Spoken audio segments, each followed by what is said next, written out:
Now, would you say that we have quite a bit of meth problem in the county? We have a meth problem. There's cocaine. There's pills because it's easy access for pills. Trying to think of some of the other things. We've seen mushrooms. Probably just about everything. Someone mentioned beans. I'm kind of naive. What are on earth are beans? Beans is a street name for pills. Yeah. Oh, okay. Well, that has come up on our survey at one time as being a particular problem. Well, now, around this county, what are the basic ways that they go after the drugs or they get the drugs? What are the distribution lines? Oh, you mean as far as illegal sale, yeah, that type of thing? A lot of people get prescriptions, and it's just easy to sell the pills. You know, get your prescription filled, and then you'll make $20 or $30, whatever it is, per pill. So you've made your money and then some. Mm-hmm. Prescription. Well, I know some people are concerned that they they do a little doctor shopping and they get. Oh, absolutely, that happens. Yeah. You go to the emergency room here, you go to the emergency room in Elkins or Lewisburg, get all these pain, you know, and it may be real pain. And sometimes, you know, in your situation like that, your pain may be real, but that might not be the drug you need if you have a drug problem. Right, right. Okay, what else when it comes to drugs do you think maybe as the sheriff you could do something about? I believe that we need I want to say a task force. I've thought about that, having a drug task force where you have, you know, cooperation between agencies, between state police, and even to have good cooperation with the prosecutor's office to where you have a good airtight case. You know, to convict someone, it has to be beyond reasonable doubt. So your case has to be solid. So I think just good law enforcement, good investigations, making it airtight, have good cooperation between agencies to where you're communicating, you know, who's doing what, to where you can actually have a good solid case. Well, Doshia, have I not heard that you have suggested a possible civilian review board? Yes, actually, several things I thought about, and the reason for that is I don't feel like the people believe they have a voice, and the people need to have a voice in a public office. And matter of fact, I just came back from town hall. I want to have a meet the candidate meeting on February 21st at 7 o'clock. And what I want to do is get the public's opinion, your all's opinion, on what things and what items you would like to see changed, what things you would like to see done. I mean, there's issues that maybe you all know about that I don't know about, or that law enforcement doesn't know about because, you know, your cries are falling on deaf ears. You know, if you're in one area of the community, let's say, because I love Durban, but if you're in Durban and you don't feel like you have a voice in the courthouse, you're not likely to call and talk to anyone. Right. So I'm going to have a town meeting. I'm going to start here in Marlington and have a town meeting in every place, and I'm going to have a box. And I just want you to address your issues or things you'd like to see. That's a great idea. Things to see changed, and put them in that box and come and talk to me, and let's see.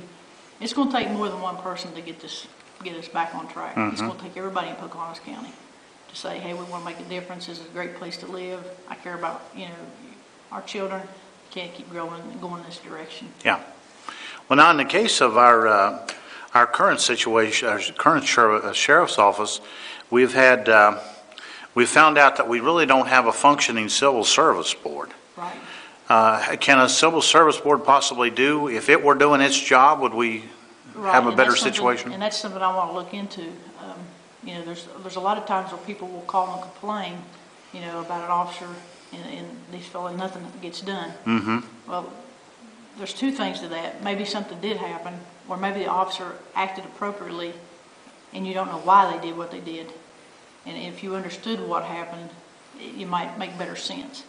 So if you could just voice your concern and have an answer, then everything might be all right. So I want to be able to do that. So if you have a concern or a complaint, that when you come into the office, that it gets addressed. Well, there's a new effort or drive and force to get the Civil Service Board to functioning. I think they're going to make a move in that direction. Well, they need to. Doshia, have to be honest with you, there's a tremendous amount of disgruntlement with our current sheriff's office. Right. What's going on there? Can we tell? I think just some of it is just what I talked about. They don't feel like people are listening. Mm-hmm. And I don't know the answer to that. I mean, only, you know, Sheriff Alcar can answer that. Mm-hmm. I do know there's, like, of course, and that's one of the reasons that I feel like this is a good step for people to be heard. Right. Just for that reason alone, because they don't feel like now that when they go somewhere that, I mean, they might as well talk to the chair. You know, that's not how it works here. This is a public office. You know, we're elected by the people and we work for the people.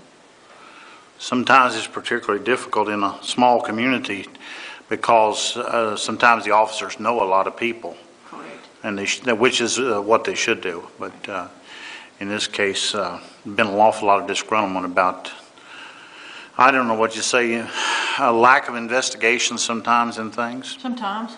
And I think if people just had answers to what was going on, things would make sense. Mm-hmm. If they just maybe understand. They would make sense. I would hope so. Yeah. From a perspective of the police department. Okay, we talked about drugs and we talked about the police department. How do you think maybe you could have an impact in the school system itself? Part of the reason we actually have a drug problem is that kids think it's cool to use that drug. Okay. And that's one of the reasons I want to get back law enforcement into the school system. It does several things. It gives a police presence, but from a different perspective than getting pulled over. Okay, you get pulled over on the street, you're not exactly a happy camper. Right. But if you get a police presence in the school, you're going to build rapport. You're going to build respect. You're going to get to know that officer in a different light. I think that the officer also will get to know the families, and that also changes things. You know, they're real people. Everybody, you know, has concerns, and I just think, you know, there's some grant money available, so we could do some drug programs in the school and be proactive and not reactive. We need to be proactive. Now I guess it's sort of a classic triad of the police officer makes the arrest, the magistrate processes that arrest, and then the prosecutor is called upon to go to take it any further if it needs to go. Has that system worked very well in our county? Sometimes. That's why it goes back to that interagency cooperation. You know, the police need to have a good case, take to the prosecutor says we're going to proceed with this. A lot of times, you know, when citations or tickets are written, I would just come before the magistrate. Good cooperation between all the agencies would make things run a lot smoother. There's been a lot of push toward the community corrections program, and that program itself is great. The idea behind